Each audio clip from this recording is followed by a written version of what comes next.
నమస్కారం అండి. ఆధావర్సే సుబానల్లా. Good morning holy spirit. ఓం గోవిందాయ నమః. నమో వెంకటేశాయ. ఓం శ్రీ సాయిరామ్. ఓం నానకాయ నమః. ఓం జీసాయ నమః. ఓం నమో అల్లాయ నమః. అహింస శాస్త్రాస్తేయ బ్రహ్మచర్య. కామము, ఆనందము అంటే సమత్వము, ప్రశాంతత ఒక చోటు ఉండాలి. కామం ఎంటర్ అయిందంటే చాలు, ఒక గర్ల్ ఎంటర్ అయిందంటే మైండ్లో చాలు, ఇంకా వాడు కాన్సన్ట్రేషన్ చేయలేడు. చూడట్లేదు అబ్రాడ్లో పిల్లలు ఎందుకు చదువు, మన దగ్గర అందరూ ఇంజనీరింగ్ చదువుతారు, మెడికల్ చదువుతారు, అందరూ. మరి అదే పాశ్చాత్య దేశాల్లో ఎవరు చదవరు. ఎవరో ఆ చదివేయడానంటే ఇక వాడు నిష్ణాతుడే, ఇక వాడు పైకి వస్తే వాడికి ఒలింపిక్ ఏదో చాలా గొప్పవాడు అవుతాడు వాడు. కానీ ఎవ్వరు కూడా చదవనే చదవరు. ఎందుకు చదవరు? వాళ్ళకి లేనిదేంటి, మనకున్నదేంటి? బ్రహ్మచర్యం. కామము, testosterone is a focus. Concentration ఏమంటారు? టెస్టోస్టెరాన్ అంటారు. నీ యొక్క ఫ్రీ టెస్టోస్టెరాన్ ఎంత ఉంటే జ్ఞాపక శక్తి ఎంత పెరుగుతుంది. ఆ సెక్షువల్లీ బాండ్ ఏది, ఆ టెస్టోస్టెరాన్ ఎంత పెరుగుతూ ఉంటే ఇదంతా తగ్గుతూ ఉంటుంది, నీ కాన్సన్ట్రేషన్ తగ్గుతూ ఉంటుంది. వాడు మ్యారేజ్ చేసుకోకముందే వాడు 10 మందితో వాడు ఫిజికల్ రిలేషన్షిప్ మైథునం పెట్టుకుంటే వాడి యొక్క మనసు, వాడి యొక్క టెస్టోస్టెరాన్ లేకపోతే వాడు అందుకే చదువుల మీద కాన్సన్ట్రేషన్ చేయలేడు, వాడు అందుకే చదవడు. మన దగ్గర కూడా మొదలే, అర్థమైందా? అందుకే చదవలేకపోతున్నారు పిల్లలు. అది కూడా చూస్తున్నాం. అండ్ రోడ్డు మీద పడుతున్నారు పిల్లలు. కామం అనేటువంటిది. నీ చెల్లెలే ఉందయ్యా, ఎవడో పక్కవాడు వచ్చి నాతో పడుకుంటావా అని అడిగాడు. తీసుకెళ్ళవయ్యా అని అంటావా? కోపం రాదు? మరి నువ్వు ఎవరి ప్రేమలో అయితే పడుతున్నావు, మరి వాళ్ళు కూడా అంతే కదా, నీ చెల్లెలు లాంటి వాళ్ళు కాదా?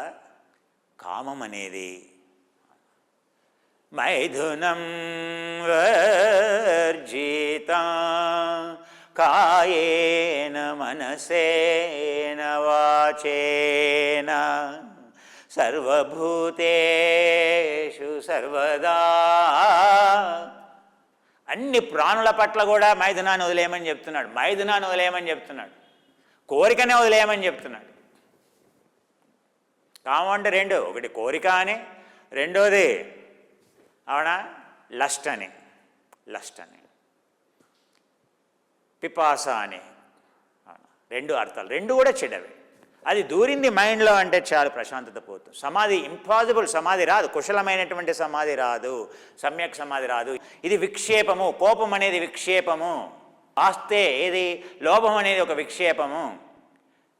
మనం యోగా ఎందుకు చేస్తున్నాం? విక్షేపము. బాహ్యాభ్యంతర విషయ ఆక్షేపీ చతుర్థ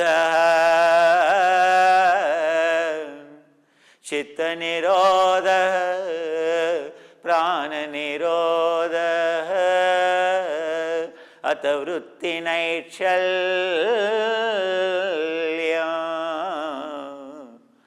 కుంభక సహజ కుంభక ప్రాణ సంయమా.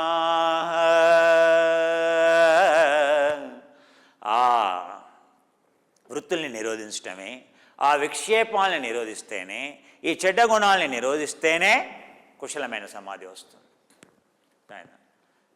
సమాధి వస్తుంది. నువ్వు మందు తాగితే, డ్రగ్ తీసుకుంటే, అవునా, సో దానివల్ల ఆ సమాధులన్నీ జాతి మంత్ర ఔషధ పుట్టికతో వచ్చేటువంటి సమాధులు.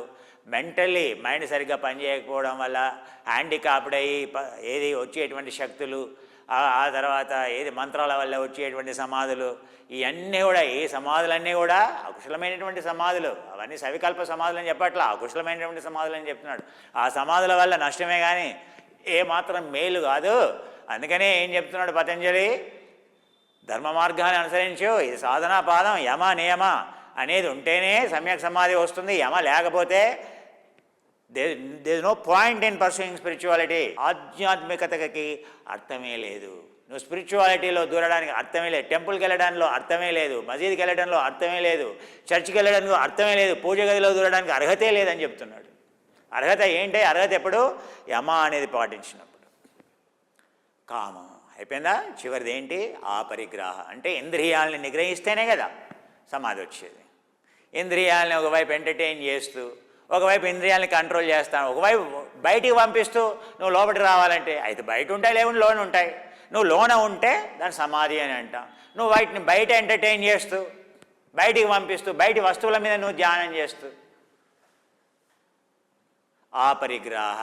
నువ్వు దేనికో బానిస అయిపోతున్నావు. ఒక సీరియల్కి బానిస అయిపోతీవి టీవీలో, ఒక స్పిరిచువల్ డిస్కోర్స్కి అలవాటు అయిపోతుంది, ఒక పాటకి బానిస అయిపోతీవి. అది లేకుండా నిద్ర పట్టదా? కప్పు ఛాయ్కి బానిస అయిపోతీవి, కప్పు కాఫీకి బానిస అయిపోతీవి.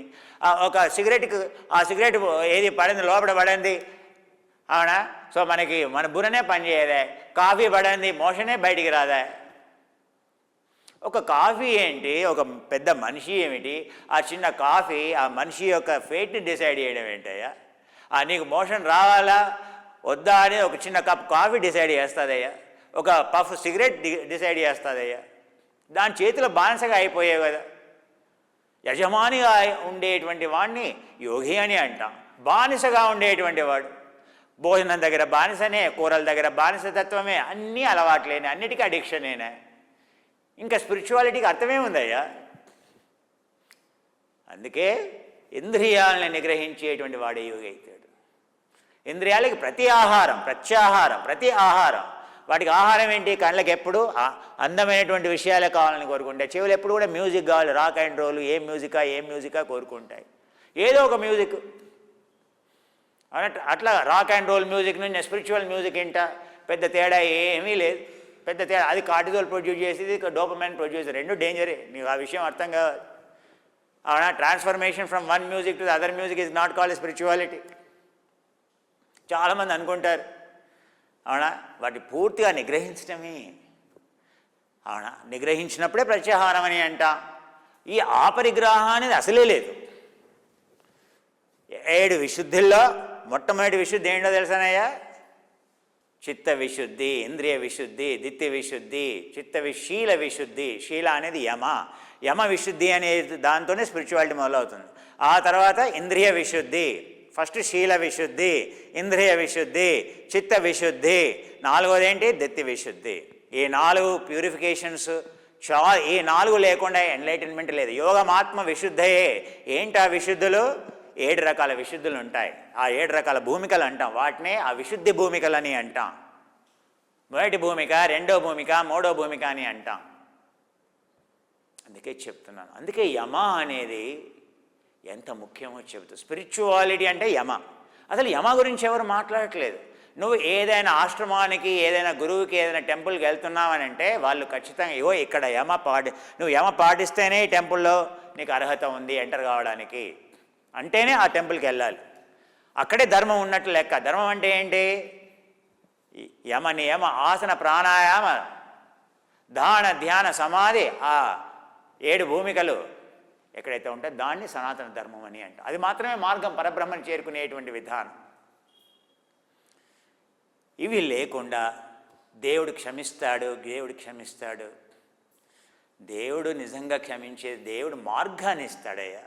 ఏం చెప్పాడు? ధర్మ సంస్థాపనార్థాయ, ధర్మాన్ని ఇస్తాడు. ధర్మాన్ని నువ్వు అనుసరించాలి. ఆ బాటలో నడిస్తే నువ్వు గమ్యాన్ని ఏరుకుంటావు. నువ్వు అక్కడే కూర్చొని నువ్వు నాకు ఏది ఢిల్లీ రావాలంటే ఢిల్లీ వస్తుందయ్యా. నువ్వు ఢిల్లీకి ప్రయాణం చేయాలి ట్రైన్ ఎక్కి. ధర్మం అనేటువంటి వెహికల్ ఎక్కాలి. ఎక్కితే గమ్యాన్ని ఏరుతావు. అసలు ధర్మాన్ని పాటించట్లేదు, సాధనే చేయట్లేదు. ఇక్కడ కూర్చొని ఓ కృష్ణ కృష్ణ గోవింద గోవింద అంటే గోవిందుడు వస్తాడయ్యా. ఇక్కడ కూర్చొని జీసస్ అంటే వస్తాడయ్యా. మీ కథ చెప్తున్నాను యాక్చువల్గా. ఏం కథ చెప్తున్నాడు? ఆ పాస్టర్ కథ చెప్తున్నాను. సో ఆ పాస్టర్ ఏంటంటే ఈ యమాన్ని చక్కగా నిర్వర్తించాడు. మనలాగా దొంగ జపం చేయలేదు. మళ్ళా ఓవైపు అరుస్తూ, భార్య మీద అరుస్తూ, పెళ్ళాం మీద అరుస్తూ, ఆ తర్వాత ఓవైపు పిల్లల మీద అరుస్తూ, స్టూడెంట్ మీద అరుస్తూ, గవర్నమెంట్ని బ్లేమ్ చేస్తూ, టెంపుల్లో దూరి ఓహో నాకు శివభక్తి అవును చేసే అన్నీ కూడా అన్ని తప్పుడు పనులు. బట్ అబ్బో వల్లించేదన్నీ కూడా, దూరేదన్నీ కూడా టెంపుల్స్, చేసేవన్నీ కూడా తప్పుడు పనులు. మన వ్యవహారం ఇలాగే ఉంటుంది. కానీ ఆ పాస్టర్ ఆ వ్యవహారం అలా లేదు. ఆయన చిన్నప్పటి నుండి కూడా ఆయనకు బాగా తెలుసు ఇది ఇది చీటింగే అని తెలుసు. అందుకే బైబిల్ బాగా అర్థం చేసుకున్నాడు. కానీ ఆయన ఇగో యమ అనేది పర్ఫెక్ట్గా ఉంది. అందుకే ఎక్కడికి వెళ్ళాడయ్యా? నరకానికి వెళ్ళకుండా ఉండాలంటే ఈ 5 పనులు అంతే. చాలామందికి తెలియదు.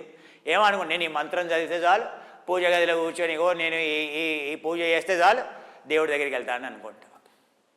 పునీత జననం పుణ్య, పాపానికి అడిగి వేస్తే వచ్చే. నువ్వు పాపం చేరుస్తూ ఉంటే, అబద్ధాలు ఆడుతూ, ఆ తర్వాత ఏది ఒకరి మీద అరుస్తూ, అవునా, అంత బాగానే దేవుడి ముందు అంత మన పిల్లల మీద ప్రమాణమే. ఇంట్లో పనిచేసే సర్వెంట్ ఏదో ఒక కప్పు పడేసింది ఇంట్లో ఏదో తెచ్చుకున్నావు నువ్వు, ఏది ఓ పెద్ద ప్లేట్ తెచ్చుకున్నావో, లేకపోతే పోర్సిలిన్ గిన్నె తెచ్చుకున్నావో, కాస్ట్లీ ఇటాలియన్, ఎక్కడో చైనాకి వెళ్ళావో, జపాన్కి వెళ్ళావో, ఏదో కొనుక్కొచ్చుకున్నావు, విలువైంది, అవునా, విలువైంది. అది అడిగి వేస్తూ ఇంట్లో పనిచేసేటువంటి ఆ అమ్మాయి పనిచేస్తూ కింద బడాలన పడిపోయింది. ఏమైందయ్యా? పగిలిపోయింది. ఏమంటాం? జనరల్గా మీరేమంటారు చెప్పండి? మీరేం వింటారో చెప్పండి?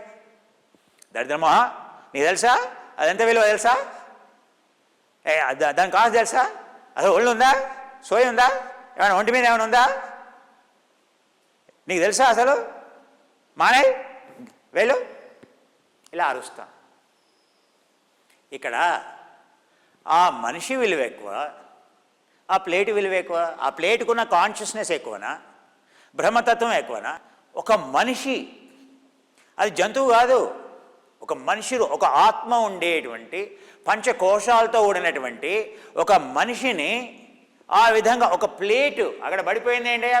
బోడి ప్లేటు, పోర్సిలిన్ ప్లేట్ అయ్యా, అది పడిపోయింది. ఆ ప్లేట్ పడిపోయింది, పగిలిపోయింది. నువ్వు తిట్టేది ఎవరిని? ఒక ఆత్మతో ఓడినటువంటి ఒక వ్యక్తిని తిడుతున్నాను. అసలు ఆ మాత్రం కూడా మానవత్వం ఎక్కడ ఉంది? అసలు నీకు అర్థమైంది దేవుడు అంటే ఏంటో? అసలు మనిషిని తిట్టొచ్చా? మనిషి ఏంటయ్యా? పరబ్రహ్మ స్వరూపం. దానికంటే తక్కువది చాలా. ఏది, నీ కారు డ్యామేజ్ అయినా, నీ వెహికల్ డ్యామేజ్ అయినా, నీ వాచ్ పోయినా, వాచ్ ఇంట్లో ఎక్కడో పెట్టి మర్చిపోయావు ఒక వస్తువు, ఏది ఆ వాచ్ ఎక్కడో పెట్టి మర్చిపోయావు, లేకపోతే ఏదో ఎక్కడో పెట్టి మర్చిపోయావు, వెంటనే ఏమంటావు? ఏమే తీసావా? వెంటనే పని మనుషుల్ని ఏమే తీసావా? ఎంత పాపం అయ్యా! మనిషి అయ్యా, నీ బోడి వాచ్ విలువ ఎంతనయ్యా? అంటే నీకు సొమ్ములు, నీకు మెటీరియలిజం పెరిగింది. కానీ అసలు మెన్ వర్సెస్ మెటీరియల్, వస్తువులు వర్సెస్ మనుషులు, ఒక ప్రాణం ఉండేటువంటి జీవికి ప్రాణం లేనటువంటి దానికి నీకు వ్యత్యాసం తెలవనప్పుడు నువ్వు ఏ విధంగా స్పిరిచువల్గా ఎదిగేవయ్యా? నువ్వు ఏ విధంగా పైకి వచ్చేవయ్యా? అందుకే మన పూర్వీకులు ఏం చెప్తున్నారు? కాళ్ళ మీద పడమని చెప్తున్నారు. సేవకుల యొక్క కాళ్ళు పట్టుకుంటే, మా గురువులైనటువంటి సత్యానంద సరస్వతుల వారు చెప్పేవాళ్ళు. నేను ఎప్పుడు చిన్నప్పుడు వెళ్ళాను ఆయన దగ్గరికి. చాలామంది వచ్చేది, బిజినెస్ పీపుల్ అంతా, మిలియనీర్స్. సార్ ఒక్కసారి మీ పాదాలు ఆయన అడిగేవాడు, మీ ఇంట్లో మీ సర్వెంట్ని ఎప్పుడైనా తిట్టారా? నేను ఆయన దగ్గర అన్ని సంవత్సరాలు సేవ చేశానండి, ఏ ఒక్కడు కూడా నేను తిట్టలేదని చెప్పలేదండి. ఏ ఒక్కడు కూడా తిట్టలేదని చెప్పలేదు. నువ్వు తిట్టావు కదా, పోనీ తిట్టావు. తిట్టిన తర్వాత వాళ్ళ కాళ్ళు పట్టుకున్నావా? పొరపాటు జరిగిపోయిందమ్మా, నువ్వు ఒక బ్రహ్మస్వరూపానివి, పరబ్రహ్మ స్వరూపానివి తల్లి. చాలా ఏదో ఉద్వేగంలో, ఏదో కోపంలో నిన్ను దూషించాను, నిన్ను అనుమానించాను, చాలా తప్పు జరిగిపోయింది, ప్రాయశ్చిత్తం చేసుకుంటాను అని నువ్వు కాళ్ళ మీద పడ్డావా అని అడిగితే ఏ ఒక్కడు కూడా సమాధానం చెప్పలేదు. అందుకే నేను ఆ సేవకుని కంటే తక్కువ స్థాయిలో ఉండేటువంటి సేవకుని, ఆ సేవకుడు నీకే సేవ చేస్తున్నాడు. నేను అందరిళ్ళల్లో పనిచేసేటువంటి వాడిని. నేను అందరిళ్ళల్లో పనిచేసేటువంటి వాడిని కనుక నేను ఇంకా తక్కువ సేవకుని. అందుకని నా కాళ్ళ మీద పడటానికి నీకు అర్హత ఎక్కడుందయ్యా? మీ ఇంట్లో పడేటువంటి సేవకునికి మీద పడితే, కాళ్ళ మీద పడి ఉంటే నేను పర్మిషన్ ఇచ్చేవాడు నా కాళ్ళ మీద పడటానికి. అంటే ఆశ్రమంలో ఉండేటువంటి, అదే చెప్పేది సత్యానంద సరస్వతి, ఇక్కడికి వచ్చి కాళ్ళు అంటారు, పాదకలు అంటారు, ఇదంటారు, వీళ్ళ అహం ఎక్కడుందో చూడవయ్యా. ఇంట్లో ఉండేటువంటి వాళ్ళకి ఆత్మ అనేది ఇగో ఇక్కడ కనిపిస్తుంది నా దగ్గర, నా యొక్క వాళ్ళ హెడ్లో ఉంది, నా దగ్గర కనిపిస్తుంది. వాళ్ళ ఇంట్లో ఉండే సర్వెంట్కి ఆత్మ లేదా? వాళ్ళ పాదాలు కనపడట్లేదా?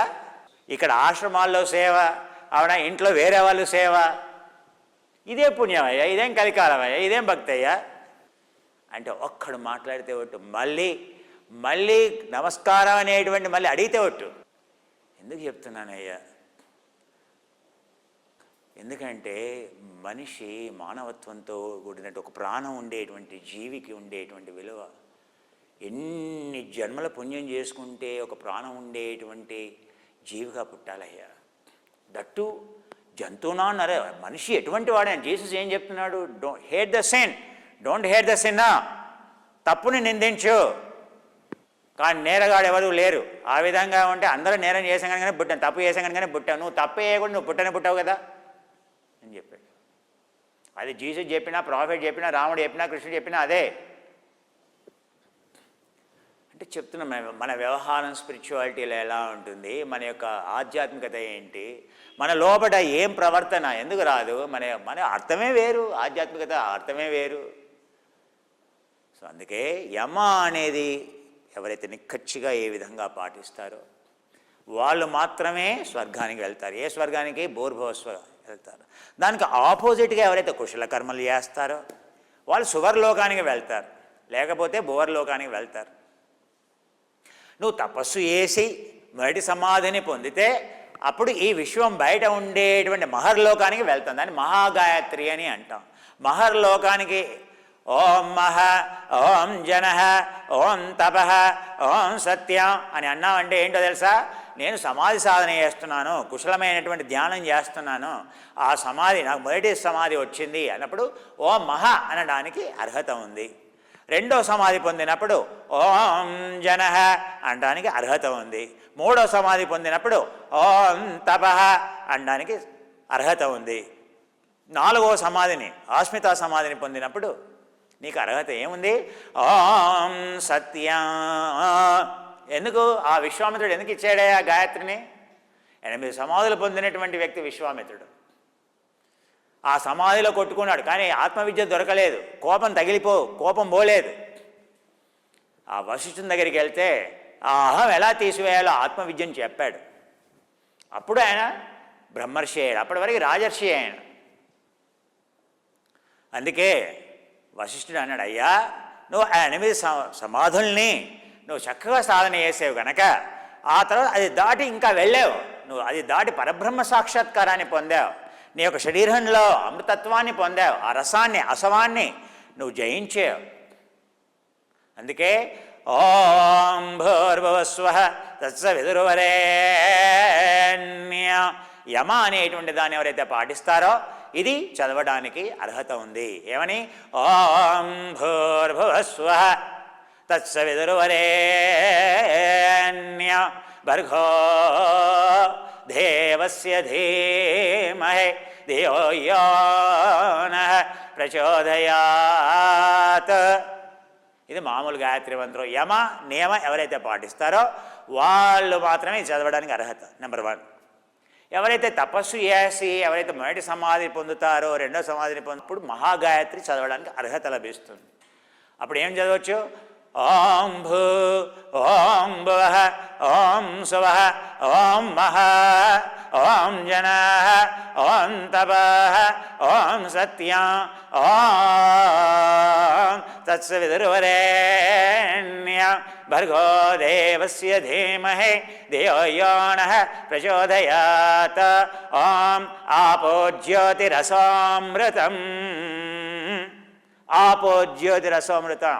ఎవరైతే ఆ మంటను ఆర్పేశారో పూర్తిగా, ఆ రసాన్ని అమృతంగా మార్చారో, అమృతత్వాన్ని పొందారో, పరబ్రహ్మని అల్లాని హోలీ స్పిరిట్ని ఎవరైతే పొందారో, బ్రహ్మవస్వరో బ్రహ్మభూర్భువస్వరో, ఈ యొక్క 31 లోకాలు, ఈ 7 సమాధులు 8 సమాధులతో కూడినటువంటి దీన్ని దాటి పరబ్రహ్మలో లీనమయ్యారు. అప్పుడు మహాగాయత్రి చదవడానికి నీకు ఆస్కారం, చదవడానికి యోగ్యత కలిగింది, అర్హత లభించింది. కలికాలం కదా. అసలు గాయత్రి మంత్రం ఏంటి, అసలు గాయత్రి మంత్రంలో ఉండేటువంటి ఎందుకు విశ్వామిత్రుడు ఆ లోకం ఇస్తున్నాడు, ఆ ఒక్కొక్క అవి సమాధికి సూచికలు. మహర్లోకం అనేది మొదటి సమాధి అని అర్థం అని, లేకపోతే ఆ తర్వాత జనర్లోకం అనేది రెండో సమాధి అనేటువంటి విషయం కూడా తెలియకుండా పోయింది. ఆ లోకంలోకి ఎప్పుడు నువ్వు నీ యొక్క జాబ్ ఫినిష్ చేయలేదు, నువ్వు విముక్తి ఆత్మవిద్యని అవునా, నువ్వు సాధన చేయలేదు. సో కేవలం రావణాసురుని రాగా భస్మాసురుని రాగా నువ్వు సమాధిని మాత్రమే పొందేవు. ఎక్కడ వెళ్తావు? ఆ యొక్క క్షేత్రానికి వెళ్తావు, ఆ 3వ సమాధి లోకానికి, ఆ 4వ సమాధి చనిపోయిన తర్వాత వాటిని ఏమంటే బ్రహ్మలోకాలు అంటాం. ఆ బ్రహ్మలోకానికి వెళ్తావు. చెప్తున్నాను, భూర్భువస్వః అంటే ఎవరైతే స్పిరిచువాలిటీ తెలియదో కేవలం మంచి పనులు చేస్తారో, చెడ్డు పనులు, ఈ 5 చెడు పనులు ఎవరైతే చేయరో, బాగా గుర్తుపెట్టుకోండి. మళ్ళీ ఏంటవి? హింస. రెండోది ఏంటి? అహింస సత్య, అబద్ధాలు ఆడకపోవడం, సత్యాన్నే పలకడం, పరుషపదాలు మాట్లాడకపోవడం, ఒకరి వెనకాల చెడుగా మాట్లాడకపోవడం, వ్యర్థ ప్రసంగం చేయకపోవడం, పిశనాయ వాచ. ఆ తర్వాత 3వది అహింస సత్య ఆస్తేయ, పొరపాటున కూడా నీదంటూ చెందినటువంటి వస్తువును ముట్టుకోవడానికి ఆస్కారం లేదు. కరప్షన్ అనేది అసలు పనికిరాదు, పాపానికి అదే మూలం. అందుకే అస్సలు ముట్టుకోకూడదు. ఎవరికైనా ఇవ్వచ్చు, కానీ తీసుకోవాలంటే 100 సార్లు ఆలోచించాలి. ఇవ్వాలంటే అసలు ఆలోచించాల్సినటువంటి అవసరమే లేదు. ఇది చాలా ముఖ్యం. మీ ఇంట్లో కూడా చెప్పిన మీ పిల్లల వస్తువును ముట్టుకోవడానికి కూడా నీకు అర్హత లేదు, వాళ్ళ పర్మిషన్ తీసుకోవాలి.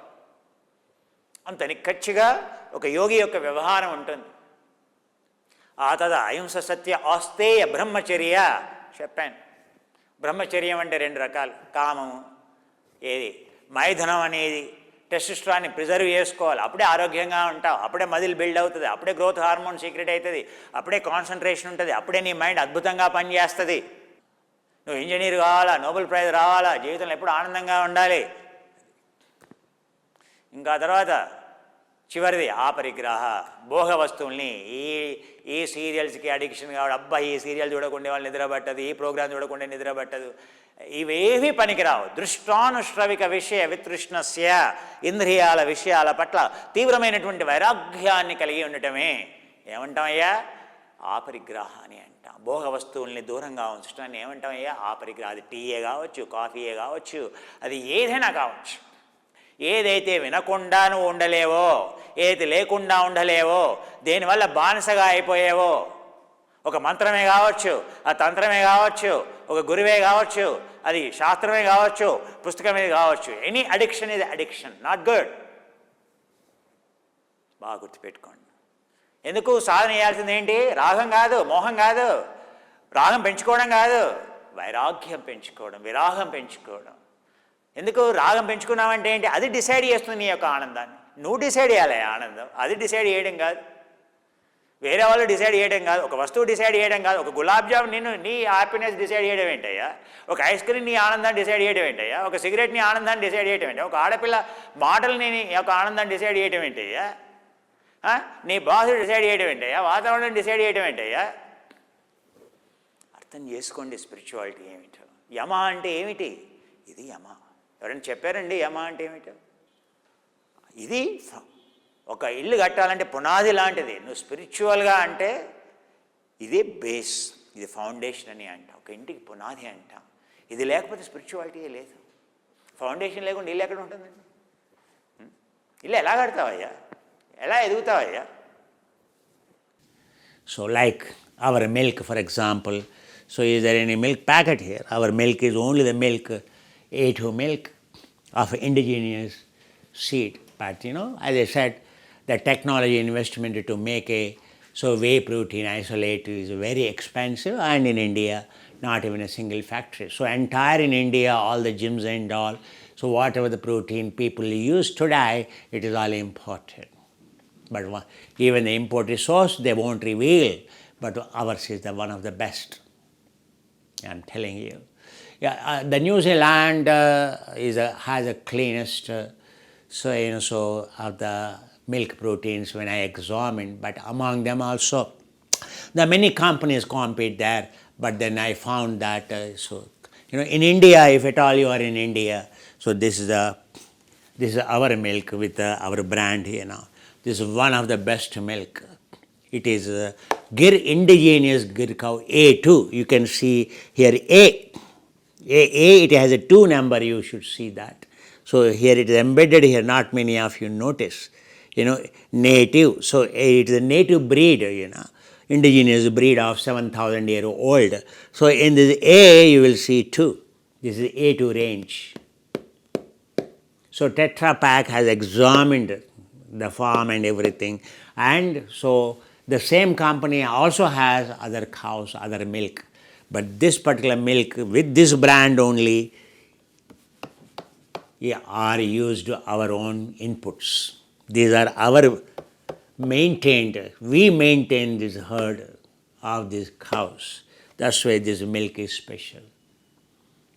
Otherwise, I never had a thought of using, recommending a milk, but I saw in the market in India it is all adulterated, even in the name of organic. That's the reason, so maybe comparatively nothing expensive it is, comparatively in the market, but you should understand the quality. Even your own cow will not give this kind of the cow milk quality. You see it. It has changed the way our nutrition is, so that why we use milk in our protein, because heat, it controls the heat. So it drives it down. Easy it is. However, trying to tell you what is A2. So you will see the symbol it is. Okay, this is only the purest of the Gir milk, native breed, indigenous. And so, this whole packing we invested for that company, for us, so that's why the amount of the money went into this is just because our children, though we are limited, but for our children it is. What we can, even for us, I don't want to consume milk, which is inflammatory. This is only the milk, non-inflammatory.